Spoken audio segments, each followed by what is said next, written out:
అదరగొట్టే కారం రంగు రుచి ఆచి కారం పొడి. బృందావన్ కాలనీలో 11 రోజుల క్రితం భార్య అత్యంత కిరాతకంగా భర్తని హతమార్చినటువంటి ఘటన చోటు చేసుకుంది. ఈ విషయం ఆలస్యంగా వెలుగులోకి వచ్చింది. భర్త హార్ట్ అటాక్తో చనిపోయాడు అని చెప్పేసి చిత్రీకరించే ప్రయత్నం చేసింది భార్య పూర్ణిమ. కానీ అశోక్ ఒంటి మీద గాయాలు ఉండడంతో తమ కజిన్స్ వాళ్ళంతా కూడా అనేక అనుమానాలను వ్యక్తం చేశారు. ఇదే ఇంట్లో గత 4 సంవత్సరాల నుంచి కూడా అశోక్ పూర్ణిమ తన కుమారుడితో కలిసి ఉంటూ ఒక ప్లే స్కూల్ని కూడా నడుపుతున్నారు. అయితే ఎప్పుడైతే ఈ హత్య జరిగిందో హత్యకి సంబంధించి తన గుండెపోటుతోనే చనిపోయాడు అని చెప్పేసి చాలా వరకు అందరినీ నమ్మించే ప్రయత్నాలు చేసింది. కానీ పోస్ట్ మార్టం రిపోర్ట్ మాత్రము తనది చనిపోలేదు హత్య అని చెప్పేసి పోస్ట్ మార్టం రిపోర్ట్ బయటపెట్టింది. అసలుకి అశోక్ ఎలా ఉండేవాడు అని చెప్పేసి ప్రస్తుతం తమ కొలీగ్స్ ఉన్నారు, వాళ్ళతో మాట్లాడదాం. చెప్పండి, అశోక్ ఎన్ని సంవత్సరాల నుంచి పరిచయం, ఎలా ఉండేవాడు మీతో? మా ఈస్ట్ బృందావన్ కాలనీలో గత 4.5 సంవత్సరాలుగా అశోక్ గారు ఇక్కడ నూతనంగా నివాసం నిర్మించుకొని ఉంటున్నారు. వ్యక్తిగతంగా చాలా మంచి వ్యక్తి, చాలా సౌమ్యంగా ఉండేటువంటి వ్యక్తి. తన వృత్తిపరంగా ఉదయం లేచి తన లెక్చరర్గా పనిచేస్తున్నారని తెలుసు. తన ఉద్యోగానికి వెళ్ళి తిరిగి సాయంత్రం వచ్చిన తర్వాత చిన్నపిల్లలకు ట్యూషన్ చెప్పేటువంటి వ్యక్తి, చాలా మంచి వ్యక్తి. చుట్టుపక్కల ఉన్న వ్యక్తులతో కూడా చాలా మంచిగా ఆప్యాయంగా పలకరించేటువంటి వ్యక్తి. ఇలాంటి సంఘటన జరిగిన తర్వాత మేమందరం కూడా షాక్కి గురయ్యాం. మరి ఇలాంటి సంఘటనలు ఈ సమాజంలో ఎక్కడ పోతున్నామన్న సందేహాన్ని మా అందరిలో కలచన వేస్తుంది. భవిష్యత్తులో కూడా ఇలాంటి జరగకుండా కఠినమైన చర్యలు, కఠినమైన ఇవి ఉండాలని చెప్పేసి మేమందరం కోరుకుంటున్నాం. మీరు చెప్పండి, మీరు కాలనీలో రెగ్యులర్గా వాకింగ్ చేస్తూ ఉంటారు, అశోక్తో పరిచయం ఉంటుంది. తన ప్రవర్తన ఎలా ఉండేది? ఎప్పుడన్నా కుటుంబ సమస్యలు చెప్పుకునేవాడా? కుటుంబ సమస్యలు ఎప్పుడు చెప్పలే, కానీ వ్యక్తిగతంగా చాలా మంచివాడు అతను. మాకు మధ్య మధ్య కనపడాడు, హాయ్ గుడ్ మార్నింగ్ అని చెప్పేటాడు. తర్వాత ఎక్కువ ఇన్వాల్వ్మెంట్ అయితే కాలేదు. బట్ మంచి వ్యక్తి మాకు తెలిసినంతవరకు. గతంలో ఈ కేసుకి సంబంధించి పూర్ణిమ, మహేష్ అనే వ్యక్తి కలిసి చంపేశారు అశోక్ అని చెప్తున్నారు. ఇదే ఇంట్లో ఉంటున్నాడు అని చెప్పాడు. అప్పుడెప్పుడైనా మీకు ఆ మహేష్ అని అతను పరిచయం ఉన్నాడు? వాళ్ళ కుటుంబ సభ్యులు ఏమన్నా తెలుసు? లేదు, కుటుంబ సభ్యులు ఎవరు తెలియదు. అబ్బాయి కూడా మాకు అంత పరిచయం లేదు. యాక్చువల్లీ ఎప్పుడు వచ్చిపోతున్నాయి కానీ మాకు బట్ అంతే పర్టికులర్గా అయితే ఎప్పుడు అతను మేమైతే పర్సనల్గా చూడలేదు. మరి కొంతమంది ఉన్నారు సార్, చెప్పండి, వీళ్ళు మీకు పరిచయం ఉన్నారా? పూర్ణిమ కావచ్చు, లేకపోతే తను ఎలా ఉండేది, తన పిల్లలు కానీ? అంటే అప్పుడప్పుడు దారి నుండి వెళ్ళేటప్పుడు పరిచయము. ఈ ఇంటి ఓనర్ మాకు చాలా పరిచయం, శ్రీనివాసు. ఆ పరంగా చూసేవాళ్ళం తప్ప మాకు వ్యక్తిగతంగా అయితే దగ్గర పరిచయాలు ఏం లేవు. కానీ అశోక్ అనే వ్యక్తి మాత్రం చాలా మంచి వ్యక్తి. ప్రొఫెసర్ సార్ కాబట్టి ఆయన డిగ్నిటీగా తన పని తను చేసుకుంటూ ఉద్యోగరీత్యా ఆయన వెళ్ళిపోయేవాడు, సాయంత్రం వచ్చేవాడు. వచ్చిన తర్వాత కూడా ట్యూషన్స్ నడుపుతున్నాడని తెలిసింది. కానీ ఇలాంటి విషయం తెలియగానే కాలనీలో షాక్ గురయ్యాము. ఎందుకంటే ఈ ఫ్యామిలీలో ఒక మంచి డీసెంట్ ఏరియా మన ఈస్ట్ బృందావన్ కాలనీ. ఈ కాలనీలో ఇంతవరకు ఇలాంటివి జరగలేదు.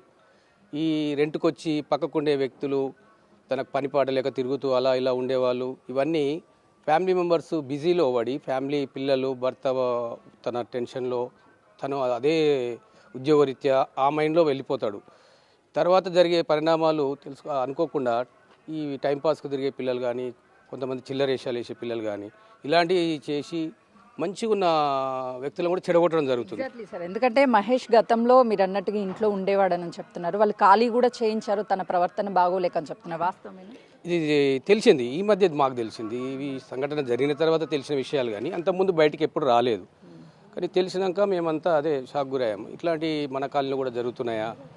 ఈ వ్యక్తిగతంగా జరిగే విషయాలు ఇవన్నీ బయటకు వస్తే కానీ తెలియట్లేదు.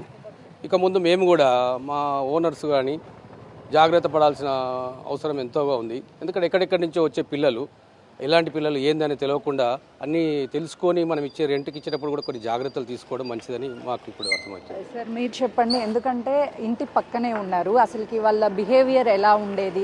యాక్సెసిబిలిటీ ఏమన్నా ఉంటుందా సార్ ఈ బిల్డింగ్ నుంచి ఆ బిల్డింగ్కి వెళ్ళడానికి? ఉంటుందండి, వెళ్ళొచ్చు అనుకుంటాను. బట్ అశోక్ గురించే మాకు తెలుసు. మేము ఇన్ని సంవత్సరాలు ఉంటున్నా కూడా అశోకే పొద్దున్నే కలిసేవాడు, గుడ్ మార్నింగ్ చెప్తే గుడ్ మార్నింగ్ అంతే. దానికన్నా ఎక్కువ పరిచయమే లేదు మనకి. ఎప్పుడు తెలిసింది మీకు ఇలా హత్య జరిగింది? నాకు అసలు జరిగిందని తెలియదు. ఆ రోజు హార్ట్ అటాక్తో చనిపోయాడంటే బయటకు వచ్చాం అంతే. అయినప్పుడు కూడా మాకు ఇన్ఫర్మేషన్ లేదు. ఇక్కడ అంబులెన్స్ ఆగితే రోడ్ జామ్ అయింది, దానివల్ల బయటకు వచ్చి చూస్తే స్ట్రోక్తో చనిపోయారంటే చూసాం మేము. తర్వాత నిన్న తెలిసింది మాకు, న్యూస్లో వచ్చింది ఇలా అని. అంటే మీరు బాడీని చూసినప్పుడు మీకు అనిపించిందా తన ఒంటి మీద అసలు ఏం గాయాలు తెలియదు కానీ అసలు. లేకపోతే ఆహా, ఏమన్నా? అట్లేం లేదు, నేనేం చూడలేదు అంతా. ఇక అసలు స్ట్రోక్ అంటేనే రోజు పొద్దున్నే గుడ్ మార్నింగ్ చెప్పాను, సాయంత్రానికి హార్ట్ అటాక్ అంటే మేము బిలీవ్ చేయలేకపోయినాం. అసలు షాక్లోనే ఉన్నాం అప్పటికి. అంత ఆలోచన రాలేదు మాకు అసలు. సార్ మీరేం చెప్తారు? ఇలాంటి ఘటనలు మనం రెగ్యులర్గా ఎక్కడొకక్కడ చూస్తూనే ఉన్నాము. అంటే ఈ అక్రమ సంబంధాలు అనేది వివాహిత సంబంధాలన్నిటిని కూడా చంపేస్తుంది. సో ఏం చెప్తారు? అంటే సొసైటీలో రాను రాను తన వ్యక్తిగత సుఖాల కోసం కట్టుకున్న భర్తనే ఇలా చేయడం చాలా దారుణమైన విషయం. మనం సమాజానికి ఎలాంటి మెసేజ్ ఇస్తున్నామో, ఈవెన్ రూరల్ ఏరియాలలో విలేజ్లలో చాలా మంచిగా ఉంటున్నారు. అడ్వాన్స్డ్గా ఉండి టెక్నాలజీ వచ్చి చదువుకున్న వాళ్ళే ఇలాంటి చేయడం చాలా బాధాకరమైన విషయం. ఇలాంటి విషయాలలో చాలా గట్టి చర్యలు తీసుకొని శిక్షలు పడేటట్టు చేస్తే కొంతైనా సమాజంలో మార్పు వస్తుందని కోరుకుంటున్నాం. సార్ చెప్పండి, అంటే అశోక్కి సంబంధించి అందరూ కూడా తను ఎవరితో పెద్దగా మాట్లాడు అని చెప్తున్నారు, కానీ భార్య ఇలా చేయడం అసలుకి మీరు సమర్థిస్తారా దీన్ని? లేదండి, ఏ రకంగా సమర్థించడానికి వీలు లేదు.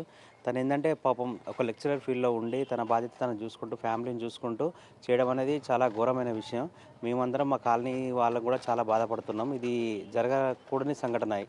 అంటే కనీసము ఆ పూర్ణిమకి తన భర్తని హత్య చేసేటువంటి టైంలో కొడుకు కానీ లేకపోతే కనీసం తనతో జర్నీ ఒక 11 సంవత్సరాల పైనే చేసి అవి ఏం గుర్తు రాకుండా ఉండొచ్చు. అదే అండి, కనీసం తను చదువుకున్న లెక్చరర్, తన మానవత్వం కూడా మర్చిపోయి అతి క్రూరంగా, అది ఏంటంటే మామూలుగా ఒక జంతువు కన్నా హీనంగా అతి క్రూరంగా ప్రవర్తించి తన భర్తను చంపడం అనేది అది ఎవరు సహించలేని విషయము, అతి ఘోరమైన విషయం అండి అది.